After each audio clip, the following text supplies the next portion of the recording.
ఇప్పుడే మరొక ఘోర ప్రమాద సంఘటన అయితే సంభవించింది ఏపీలోని. లారీని ఢీకొట్టిన కారు. భార్యాభర్తలు మృతనమాట. తమ పిల్లలకు ఉన్నత భవిష్యత్తును ఇవ్వాలనే దృఢ సంకల్పంతో నిత్యం కష్టపడుతూ వారిని ఆ దంపతులు చదివించుకుంటున్నారు.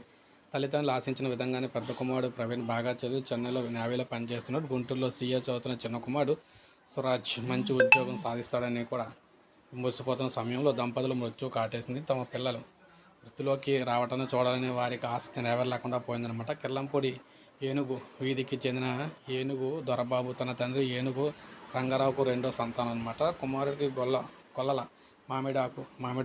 మామిడాకు చెందిన ఏనుగు వేణుతో 25 సంవత్సరాల క్రితం వివాహం జరిగింది. ఇద్దరి కుమారులు కూడా కుటుంబ పోషణకు దొరబాబు దుబాయ్, కాకినాడలో కొన్నాళ్ళు ప్రైవేట్ కంపెనీలో ఉద్యోగం చేశాడు. తన పిల్లల చదువుల కోసమని కొన్నేళ్ళుగా విశాఖపట్నం జిల్లా కొమ్మాదిలో అద్దె ఇంట్లో నివాసం ఉంటూ దొరబాబు విశాఖపట్నం పరిసర ప్రాంతాల్లో గ్రామాల్లో ఏసీల మెకానిక్గా పనిచేస్తూ రియల్ ఎస్టేట్ వ్యాపారం కూడా చేస్తున్నాడు. 2 రోజుల క్రితం సంక్రాంతి పండుగకు తన ఇంటిని శుభ్రం చేసుకుంటామని కిర్లంపూడిలో ఉన్న తన స్వగ్రామానికి దంపతులు వచ్చారు. పనులు పూర్తి చేసుకుని తమ కారులో సోమవారం సాయంత్రం తిరుగు ప్రయాణం అయితే అయ్యారనమాట.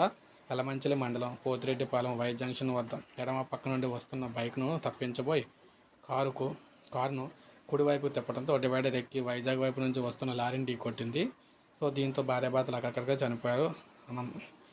ఆనందంగా నవ్వుతూ వెళ్ళిన వారు మిగతా జీవులు కావడంతో మొత్తం అంతా అక్కడ శోక సముద్రంలో మూలిగిపోయిందంటే ఈ విధంగా పెను ప్రమాదం అయితే జరిగిందనమాట. ఇప్పుడే మనకు అప్డేట్ వచ్చింది. ఒక లైక్ చేయండి, సబ్స్క్రైబ్ చేసుకోకపోతే మన ఛానల్ సబ్స్క్రైబ్ చేసుకొని ఫాలో అవుతూ ఉండండి.